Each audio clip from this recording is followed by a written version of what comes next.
नमस्कार दोस्तों, स्वागत है आपका। मैं आज हम आपको एक खास जानकारी देने जा रहे हैं जो आपके जीवन में समृद्धि ला सकती है। चैत्र नवरात्रि का व्रत परिवार की सुख शांति और कल्याण के लिए रखा जाता है। अगर आप इन दिनों में गौ माता को एक खास चीज खिला देते हैं तो आपकी आर्थिक परेशानियां खत्म हो सकती हैं। यह उपाय मां दुर्गा और माता लक्ष्मी की कृपा पाने का एक अचूक तरीका माना जाता है। अगर आप इस उपाय को करते हैं तो धन संपत्ति में बढ़ोतरी होगी, सभी संकट और बाधाएं दूर होंगी, घर में सुख शांति बनी रहेगी, पितृदोष और अन्य समस्याएं समाप्त हो जाएंगी। गौ माता को भोजन अर्पित करने से जीवन में किसी भी चीज की कमी नहीं रहती। कहा जाता है कि यह उपाय 7 पीढ़ियों तक सुख समृद्धि बनाए रखता है। इस साल चैत्र नवरात्रि 29 मार्च 2025 से शुरू हो रही है। इस दिन श्रद्धालु पवित्र नदी में स्नान करते हैं और मां दुर्गा के 9 स्वरूपों की पूजा करते हैं। माता लक्ष्मी और गौ माता की पूजा विशेष रूप से शुभ मानी जाती है। हिंदू धर्म में चैत्र नवरात्रि का बहुत महत्व है। इस दौरान देवी देवताओं की पूजा की जाती है, विशेष भोग अर्पित किए जाते हैं और मां दुर्गा की विधि विधान से आराधना होती है। गौ माता की पूजा करने से सभी कष्ट दूर हो जाते हैं और जीवन में सुख समृद्धि आती है। अगर आप इस चैत्र नवरात्रि में यह उपाय अपनाते हैं तो निश्चित रूप से आपके जीवन में सकारात्मक बदलाव आएगा। शास्त्रों और वेद पुराणों में स्पष्ट रूप से लिखा गया है कि चैत्र नवरात्रि मां दुर्गा के 9 रूपों का आशीर्वाद प्राप्त करने का सबसे उत्तम समय होता है। इस दौरान मां दुर्गा प्रसन्न मुद्रा में रहती हैं और अपने भक्तों पर कृपा बरसाती हैं। मान्यता है कि इन दिनों सूर्य अन्य दिनों की तुलना में अधिक तेजोमय होता है। इस पावन अवसर पर मां दुर्गा की विधि विधान से पूजा की जाती है और सूर्य देवता को अर्घ्य दिया जाता है। महिलाएं चैत्र नवरात्रि का व्रत रखती हैं, जिससे उन्हें विशेष पुण्य प्राप्त होता है। अगर किसी व्यक्ति की कुंडली में चंद्र ग्रह की स्थिति अच्छी हो तो उसका भाग्य हमेशा उसका साथ देता है और उसे अपने सभी कार्यों में सफलता मिलती है। इसी कारण हिंदू धर्म में चैत्र नवरात्रि का विशेष महत्व है। इस बार चैत्र नवरात्रि के दौरान 52 शुभ योग बन रहे हैं। सालों बाद सूर्य का तेज इतना प्रभावशाली होगा कि यह एक दुर्लभ संयोग बन जाएगा।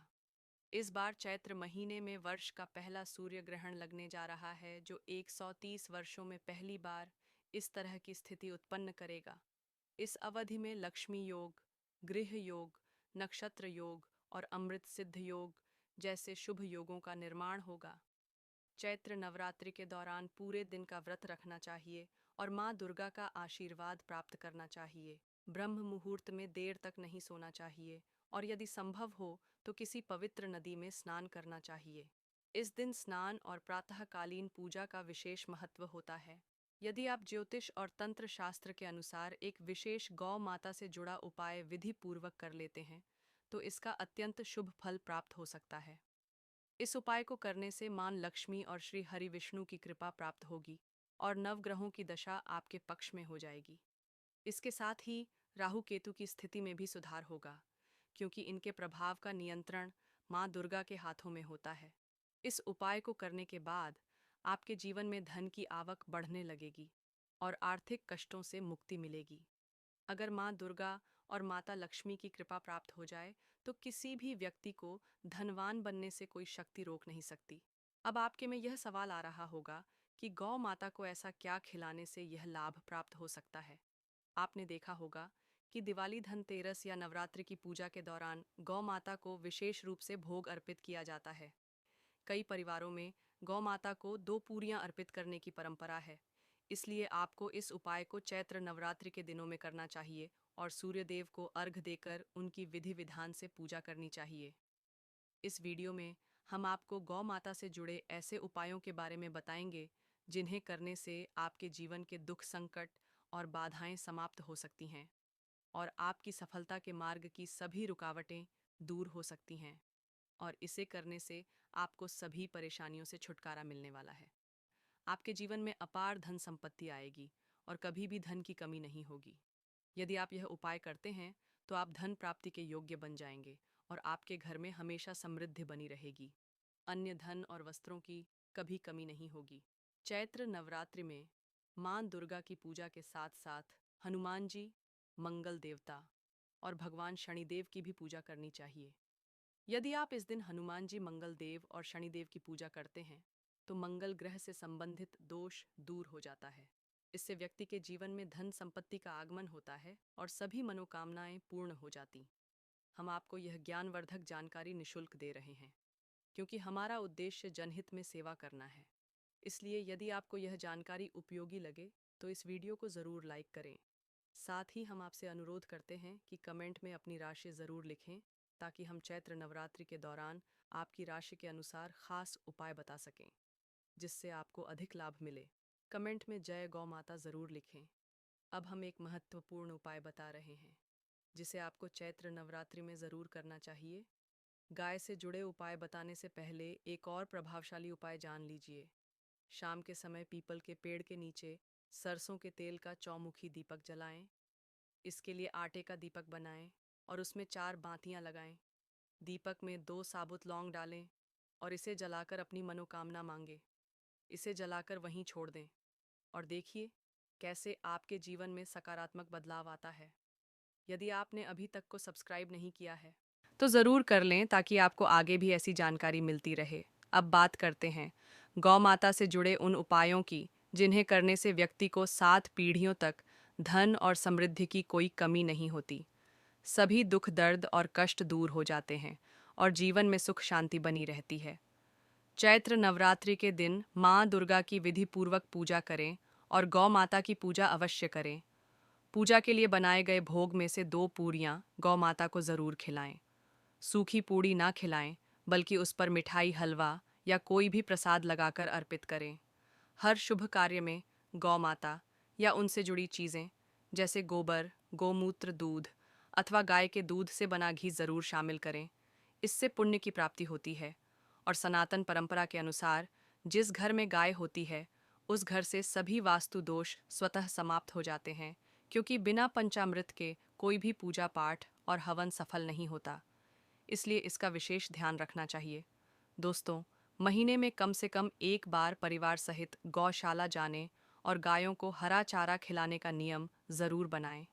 इससे सभी वास्तु दोष शांत हो जाते हैं। आपको हमेशा सही जानकारी ही देता है।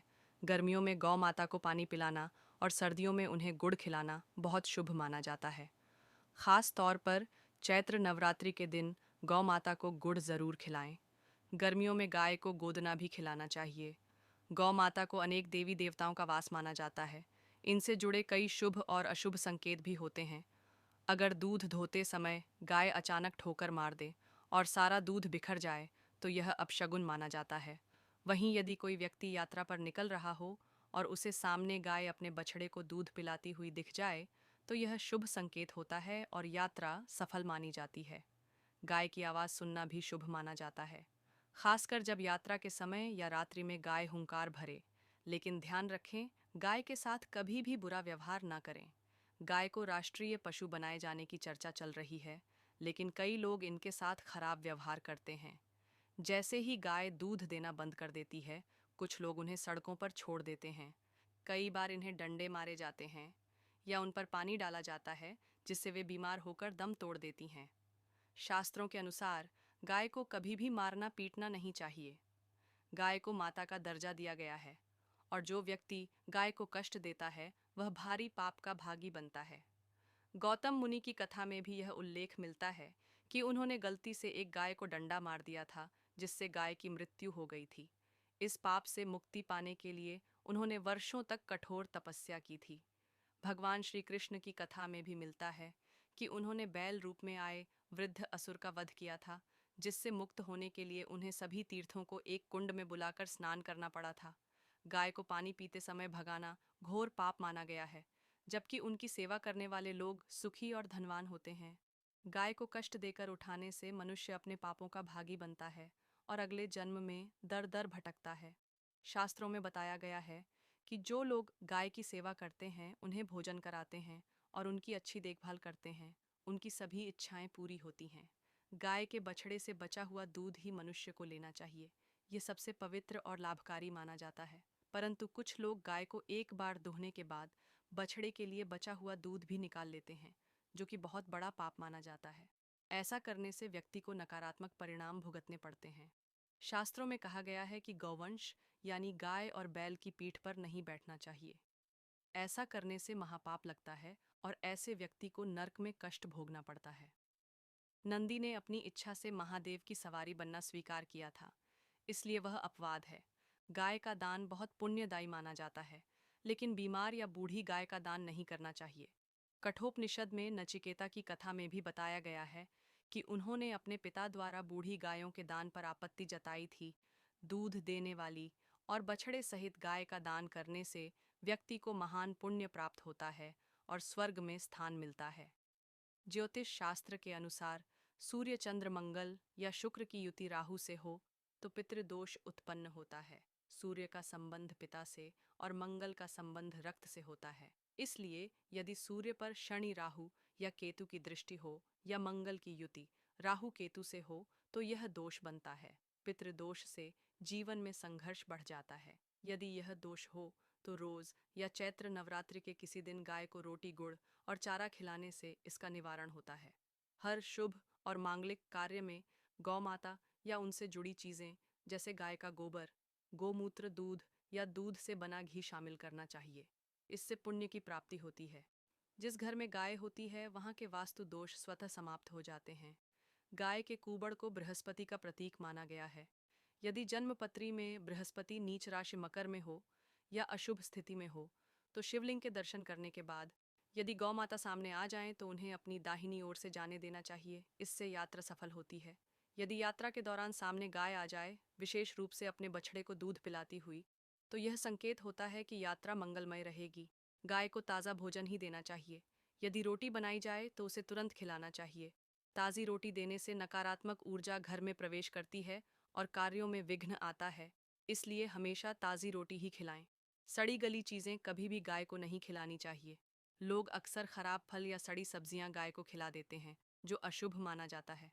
इसके बजाय आटे की 11 लोइयां बनाकर उन पर हल्दी लगाकर गाय को खिलाएं और उनके चरण स्पर्श करें।